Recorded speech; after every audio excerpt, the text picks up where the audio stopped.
প্রজাপতি ইউটিউব চ্যানেলে আপনাদের স্বাগত। আজ আমি শাপলার প্রতিস্থাপন করব, সেটা আপনাদের সঙ্গে শেয়ার করব। এই গরমে পদ্ম ফুলের পাশে যদি শাপলা না থাকে তা কি করে হয়। আমি এখানে ছোট্ট একটা রঙের বালতি নিয়েছি। আপনাদের কাছে যদি এরকম না থাকে তাহলে এই সাইজের ছোট বালতিতেও বসাতে পারেন।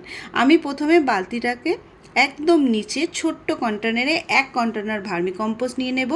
এখানে সিউডি দানা আর হিউমিক অ্যাসিড, বোনডাস্ট, নিমখোল মিশিয়ে ভার্মিকম্পোস্টের উপরে ভালো করে মিশিয়ে দেব। আমি এখানে বেশ কিছুটা মাটি ভিজিয়ে রেখেছিলাম, এর উপরে ভেজানো মাটিটা দিয়ে ভর্তি করে দেব। তারপর মাটিটা গর্ত করে শাপলাটা প্রতিস্থাপন করে দেব। এই গামলার জল ভর্তি করে বালতিটাতে বসিয়ে দেব। তাহলে আপনারা এইভাবে আপনাদের ছাদ বাগানে শাপলার প্রতিস্থাপন করে ফেলুন। এতক্ষণ আমাদের ভিডিওটা দেখার জন্য ধন্যবাদ। এইভাবেই আমাদের পাশে থাকুন, লাইক, কমেন্ট, শেয়ার করুন।